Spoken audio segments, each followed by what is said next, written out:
Bueno, ¿cómo están? Vamos a ver cómo surgen los números complejos. Nosotros ya sabemos que cuando se querían hacer sumas, teniendo el resultado y uno de los sumandos, por ejemplo, se tenía 3 más algún número y se quería que el resultado sea 2, había inconvenientes. Y para esto surgieron los números enteros. Dijeron, bueno, tengo que sumar el número menos 1. Así 3 más menos 1 me daría 2. Luego dijeron, ¿qué número multiplicado por 3 me podría dar 5? Y encontraron que no había ningún número entero que lo cumpliera, entonces dijeron, bueno, entonces digamos que el número que queda como una fracción 5 tercios sería el número que yo estoy buscando, porque de esta manera cuando lo multiplico por 3 me daría 5. Una vez que resolvieron esto, dijeron, bueno, vamos a las operaciones de potencia y raíz. En la raíz se encontraron con dos problemas.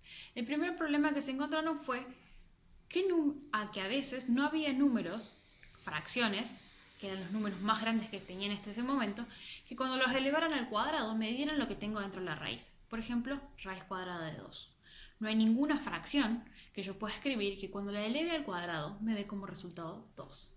Por lo tanto, esa no tenía una solución. Para esto decidieron decir, bueno, a esos números que no les puedo encontrar una fracción, voy a llamarlos números irracionales. Y van a ser mis nuevos números que los voy a poder escribir como la raíz sin resolver o como un número decimal infinito no periódico. Y de ahí se empieza a trabajar con los números irracionales, más que nada con los algebraicos. Pero había otro problema. Por ejemplo, ¿qué pasaba con raíz cuadrada de menos 2? Ese no solo tenías un problema de que no encontrabas una fracción, sino que también estaba la pregunta, ¿qué número elevado al cuadrado me podría dar negativo? Entonces con esto se encontraron con otro interrogante. Entonces dijeron, bueno, ¿cómo podemos hacer? Dijeron, podríamos tratar de separarlo y ver si podemos hacer algo parecido a lo que hicimos antes. Y eso fue lo que hicieron. Cuando se plantearon qué podría pasar cuando tenían este tipo de números, dijeron, no podemos encontrar una raíz a este tipo de números. Pero sabemos que las propiedades de la raíz nos dicen que podríamos separar las cosas que estén escritas como multiplicación. Y en ese momento se les ocurrió escribir de esta manera al número menos 2, como menos 1 por 2. Al escribirlo de esta manera dijeron, bueno, la propiedad de la raíz me dice que las puedo separar en dos raíces distintas. Entonces procedieron a escribir raíz cuadrada de menos 1 por raíz cuadrada de 2. Una vez separados estos dos números, vieron que el raíz cuadrada de 2 ya era un número existente, era un número irracional de los que ya habían pensado antes. Y ahora lo que les quedaba ver es qué podían hacer con este raíz cuadrada de menos 1. Por la regla de los signos, nosotros sabemos que no hay ningún número ni positivo ni negativo que cuando yo lo eleve al cuadrado me pueda dar un resultado negativo, porque más por más es menos y menos por menos es más. Entonces se encontraban con que no podían decir, bueno, me armo una nueva regla, no podían dejar de usar las reglas que ya tenían. Entonces deciden que este iba a conformar un nuevo número. Y a partir de este nuevo número se abre un nuevo conjunto numérico, que es el que llamamos números complejos. Aquí podemos ver que el raíz cuadrada de menos 1 lo llamaron i, que es unidad imaginaria. Se llama i por imaginario, como pueden haber adivinado, y lo que deciden es darle un nombre y usar una letra para evitar escribirlo todo el tiempo. De esta manera simplificar la escritura que se va a utilizar. ¿Por qué? Hasta ahora cada vez que se agregaban números a las categorías, se tenía por ejemplo el menos 2, que lo que se usaba era agregar el símbolo menos como parte del número, o escribir 2 tercios, que era utilizar el símbolo de la división sin resolver con los dos números ya existentes. Quiere decir que hasta ahora podían resolver y agregar números nuevos utilizando los símbolos que ya tenían existiendo. Para este caso no fue posible, entonces decidieron utilizar una letra para significar este nuevo número que habían decidido conformar. La elección de unidad imaginaria tiene toda una historia de fondo, pero lo más importante es que tiene que ver con que no es algo real. ¿Sí? Es algo que solamente puede existir en la mente de las personas y de ahí surge. Porque es importante que nunca nadie se va a topar en algún lado y va a tener que medir una cantidad raíz cuadrada de menos 1 de algún número. Entonces, esto surge simplemente por una necesidad del hombre de completar las cantidades con las que viene trabajando, de poder extender su dominio en la resolución de operaciones.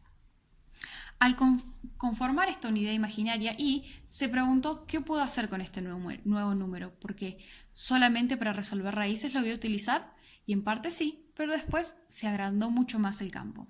Por ejemplo, se preguntaron raíz cuadrada de menos 2, entonces pasaría a ser raíz cuadrada de menos 1, como habíamos dicho antes, por raíz cuadrada de 2. Y al raíz cuadrada de menos 1 yo lo puedo reemplazar por el nuevo nombre que le di, que sería i. Entonces sería i por raíz cuadrada de 2. O es lo mismo que decir raíz cuadrada de 2 por i, porque recuerden que la multiplicación es conmutativa. Entonces, este sería mi nuevo número, la solución de raíz cuadrada de menos 2. Lo mismo podría ser para menos raíz cuadrada de menos 25, por ejemplo.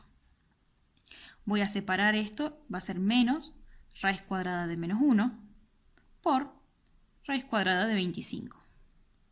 El raíz cuadrada de menos 1 lo voy a reemplazar por una i, y recuerdo que tengo el signo menos, entonces lo vuelvo a escribir.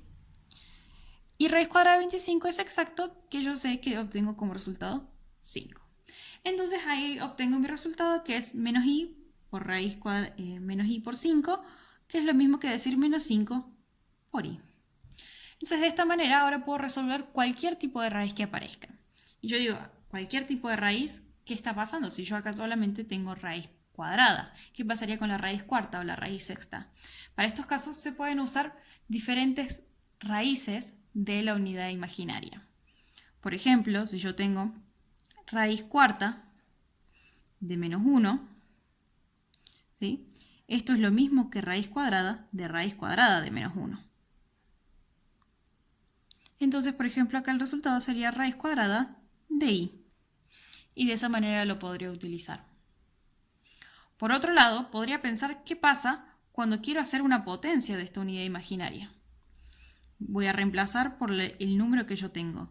Raíz cuadrada i al cuadrado sería menos 1, raíz cuadrada al cuadrado. La potencia y el índice son exactamente iguales, se pueden simplificar y obtengo el número en menos 1. Y aquí es donde está lo importante. Encontré un número, que va a ser i, que cuando lo eleve al cuadrado tengo un número negativo, obtengo un resultado negativo. Esto es muy importante a la hora de poder resolver, porque no cancela la regla de los signos, pero amplía a la cantidad de soluciones que puedo tener para las potencias y las raíces. Entonces de ahí sale lo importante y por eso mismo fue que se le dio un nombre específico y se le asignó un valor, una letra, para significarlo, porque resultaba relevante para el trabajo que se iba a hacer posterior. Bueno, acabamos de ver que la unidad imaginaria es bastante útil para poder encontrar la solución a raíces cuadradas de números negativos, pero también se podría usar para raíces cuartas. De la misma forma que yo lo hice, se puede utilizar para la raíz sexta, octava, décima, cualquier raíz de índice par de un número negativo. Entonces, este único número nuevo que vamos a incorporar, va a abrirnos un montón de soluciones, va a dar un montón de nuevas soluciones a números, raíces que no se podían calcular. Entonces es muy importante este número, por eso tiene tal magnitud, tal carácter, tanta importancia. De la misma forma que yo les mostré las raíces, también les mostré qué pasa con i al cuadrado, que era un número negativo. Ahora les voy a mostrar qué pasa cuando tengo una potencia cúbica de ese número. Y me gustaría que ustedes pudieran fijarse qué pasaría con la potencia cuarta, la quinta, la sexta, la séptima. Me gustaría ver si pudieran ustedes encontrar alguna regularidad entre todas esas potencias que se puedan resolver. Y en otro video les daré la respuesta de qué es lo que está pasando con esas potencias. Nos vemos.